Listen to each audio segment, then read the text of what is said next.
우리가 사는 세상에는 일정한 법칙이 있습니다. 해가 지면 달이 뜨고 밤하늘에는 별이 반짝입니다. 지구와 행성들은 일정한 주기로 자전과 공전을 계속합니다. 물은 위에서 아래로 흘러 시내가 되고 시내는 강물이 되어 바다로 향합니다.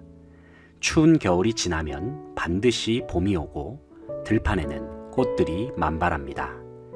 이렇게 자연의 신비로움은 경이롭기만 합니다. 이처럼 자연계에는 자연 법칙이 존재하듯이 이 놀라운 세상을 만드신 하나님과 사람 사이에도 영적인 법칙이 있습니다. 하나님은 당신을 사랑하시며 당신을 위한 놀라운 계획을 가지고 계십니다. 하나님의 사랑에 관하여 요한복음 3장 16절에서는 이렇게 말씀합니다. 하나님이 세상을 이처럼 사랑하사 독생자를 주셨으니 이는 그를 믿는 자마다 멸망하지 않고 영생을 얻게 하려 하심이라 말씀합니다. 또한 아들을 보내신 하나님의 계획에 대하여 예수 그리스도께서는 요한복음 10장 10절에서 다음과 같이 말씀하십니다. 내가 온 것은 양으로 생명을 얻게 하고 더 풍성히 얻게 하려는 것이라고 말씀합니다. 그런데 왜 많은 사람들은 하나님의 사랑과 계획을 알지 못한 채 풍성한 삶을 누리지 못하고 있을까요? 왜냐하면 사람은 죄에 빠져 있어서 하나님으로부터 끊어져 있기 때문입니다. 그래서 사람은 하나님의 사랑과 계획을 경험할 수 없습니다. 로마서 3장 23절에서는 모든 사람이 죄를 범하였음에 하나님의 영광에 이르지 못하더니라고 말씀합니다. 본래 사람은 하나님과 사귀며 살도록 창조되었습니다. 즉 하나님과 연결되어 있었다는 것입니다. 그런데 사람이 자기 마음대로 살려고 했기 때문에 마침내 하나님과 사귐은 끊어지고 말았습니다. 결국 하나님 없이 제 마음대로 사는 사람은 적극적인 때는 하나님께 반항하게 되며 소극적인 때는 하나님에 대하여 무관심하게 되는데 이것이 성경이 말하는 죄의 증거입니다. 그래서 사람은 하나님으로부터 단절되어 있습니다. 로마서 6장 23절을 보면 죄의 삭은 사망이라고 했습니다. 그런데 여기서 사망이란 영적으로 하나님으로부터 떠나 있는 상태를 말합니다. 이 그림은 거룩하신 하나님과 죄에 빠진 사람들의 상태를 보여주고 있습니다. 죄로 말미암아 생긴 커다란 간격이 하나님과 사람들 사이를 갈라놓고 말았습니다. 하지만 사람들은 끊임없이 선행, 종교적 수양, 철학적 신념 등 자기 힘으로 하나님에게 도달하려 풍성한 삶을 누려보려고 애쓰고 있습니다. 그러나 사람의 노력으로는 이 간격을 이을 수 없습니다. 왜냐하면 예수 그리스도만이 사람의 죄를 해결할 수 있는 하나님의 유일한 방법이기 때문입니다. 당신은 예수 그리스도를 통하여 당신에 대한 하나님의 사랑과 계획을 알게 되며 또 그것을 체험하게 될 것입니다. 하나님은 그의 아들이신 예수 그리스도를 이 세상에 보내어 우리를 대신하여 십자가에 죽게 하심으로 우리 죄의 대가를 대신 치러 주셨습니다. 로마서 5장 8절을 보면 우리가 아직 죄인 되었을 때에 그리스도께서 우리를 위하여 죽으심으로 하나님께서 우리에 대한 자기의 사랑을 확증하셨느니라고 말씀했습니다. 그리고 예수님은 성경의 약속대로 죽음을 이기시고 다시 살아나셨습니다. 고린도전서 15장 3절로 6절을 보면 내가 받은 것을 먼저 너희에게 전하였노니 이는 성경대로 그리스도께서 우리 죄를 위하여 죽으시고 장사 지낸 바 되셨다가 성경대로 사흘 만에 다시 살아나사 게바에게 보이시고 후에 12 제자에게와 그 후에 500여 형제에게 일시에 보이셨나니 말씀합니다. 십자가에서 죽으시고 부활하신 예수 그리스도는 하나님께 이르는 유일한 길입니다.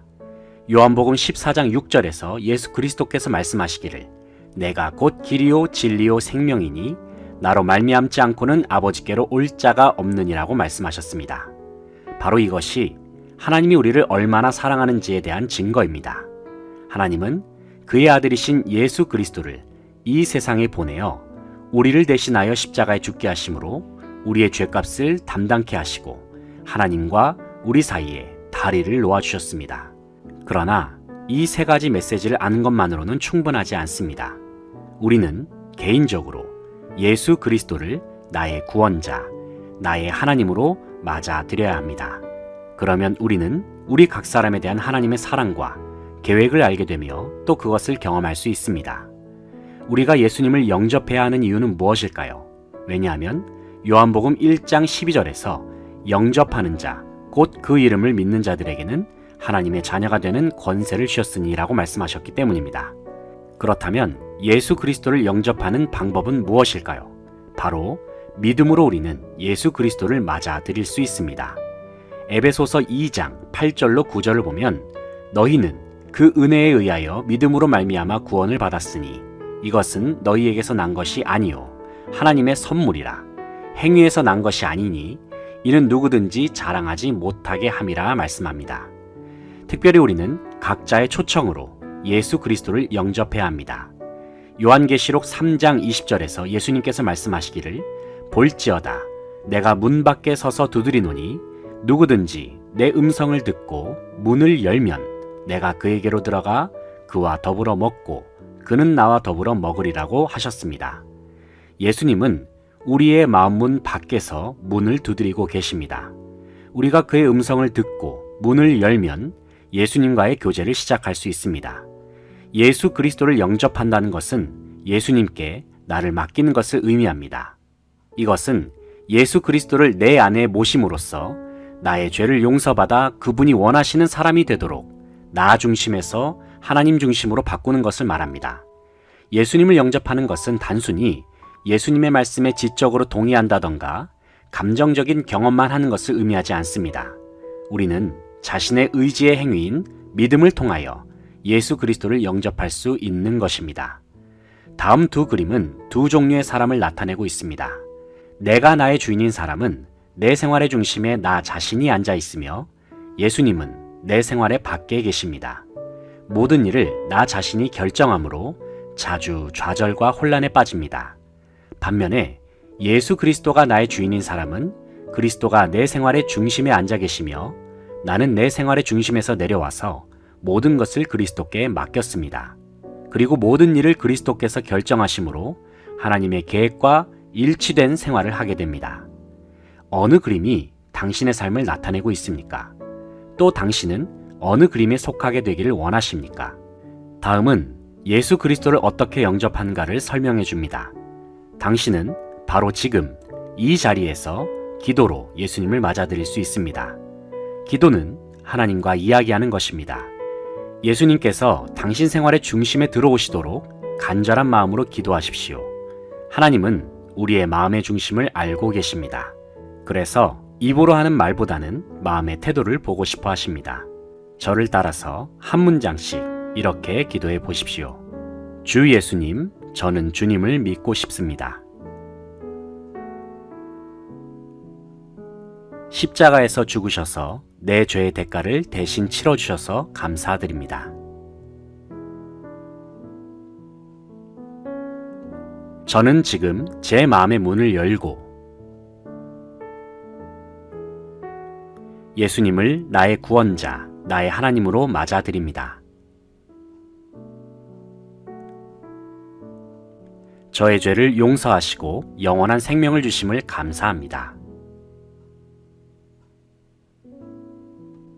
저를 다스려 주시고 저를 주님께서 원하시는 사람으로 만들어 주옵소서. 예수님의 이름으로 기도드립니다. 아멘. 이 기도가 마음에 드십니까? 당신이 진심으로 이 기도를 드렸다면 예수님은 그분께서 약속하신 대로 당신 안에 들어오실 것입니다.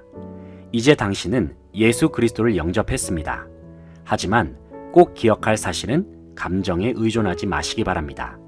우리의 믿음은 하나님과 그의 말씀, 곧 성경에 근거한 것이지 우리 자신의 느낌이나 감정에 근거하는 것이 아닙니다. 그리스도인은 하나님과 그의 말씀을 믿는 믿음으로 사는 것입니다. 특별한 느낌이 있을 수도 있지만 없을지라도 안심하십시오. 다음 기차 그림은 사실과 믿음과 감정의 관계를 설명해주고 있습니다. 기관차는 객차가 있으나 없으나 달릴 수 있습니다. 그러나 객차로 기관차나 연료차를 끌려고 하는 것은 어리석은 일입니다. 마찬가지로 그리스도인도 느낌이나 감정에 의존하는 것이 아니라 하나님과 그의 말씀의 신실성에 믿음의 근거를 두는 것입니다. 이제 예수 그리스도께서는 그의 영으로 당신 안에 들어오셔서 당신과 함께 거하심으로 인하여 당신의 삶은 새로워졌습니다. 당신의 죄는 용서받았습니다. 골로새서 1장 13절로 14절을 보면 그가 우리를 흑암의 권세에서 건져내사 그의 사랑의 아들의 나라로 옮기셨으니 그 아들 안에서 우리가 속량 곧 죄사함을 얻었도다 말씀하셨습니다. 당신은 영원한 생명을 얻었습니다. 요한일서 5장 12절로 13절 말씀을 보면 아들이 있는 자에게는 생명이 있고 하나님의 아들이 없는 자에게는 생명이 없느니라.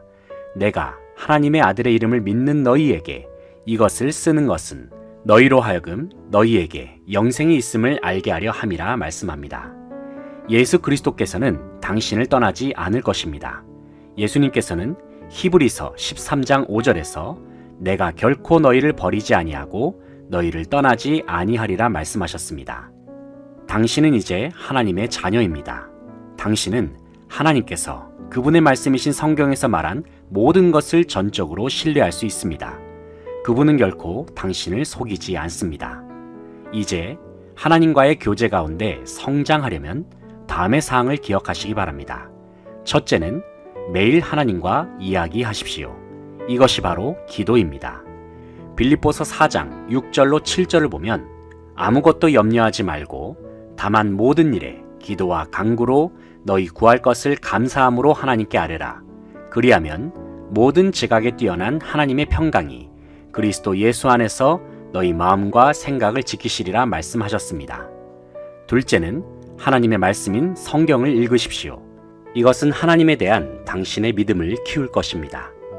디모데후서 3장 16절로 17절 말씀을 보면 모든 성경은 하나님의 감동으로 된 것으로 교훈과 책망과 바르게 함과 의로 교육하기에 유익하니 이는 하나님의 사람으로 온전하게 하며 모든 선한 일을 행할 능력을 갖추게 하려 함이라 말씀합니다. 셋째는 하나님께 항상 순종하십시오. 요한복음 14장 21절 말씀을 보면 나의 계명을 지키는 자라야 나를 사랑하는 자니 나를 사랑하는 자는 내 아버지께 사랑을 받을 것이요 나도 그를 사랑하여 그에게 나를 나타내리라 말씀하셨습니다. 넷째는 생활의 아주 작은 일까지도 하나님께 맡기십시오. 베드로전서 5장 7절을 보면 너희 염려를 다 주께 맡기라. 이는 그가 너희를 돌보심이라 라고 말씀하고 계십니다. 마지막으로는 교회에 출석하는 것이 중요합니다. 히브리서 10장 25절 말씀을 보면 모이기를 패하는 어떤 사람들의 습관과 같이 하지 말고 오직 권하여 그 날이 가까움을 볼수록 더욱 그리하자 말씀합니다. 하나님의 말씀은 우리에게 열심히 모이라고 격려하고 있습니다. 모닥불에 여러 개의 나무 토막을 넣으면 불이 잘 타지만 하나씩 따로 떼어 놓으면 불은 곧 꺼지고 맙니다. 당신과 다른 그리스도인과의 관계도 이와 마찬가지입니다. 다른 그리스도인과 함께 교회 생활을 하면 예수 그리스도를 더 잘 배우고 하나님이 바라시는 풍성한 삶을 살게 될 것입니다. 바로 이번 주부터 시작하여 하나님의 말씀을 올바로 전하는 가까운 교회에 나가서 목사님의 지도를 받으시기 바랍니다. 감사합니다.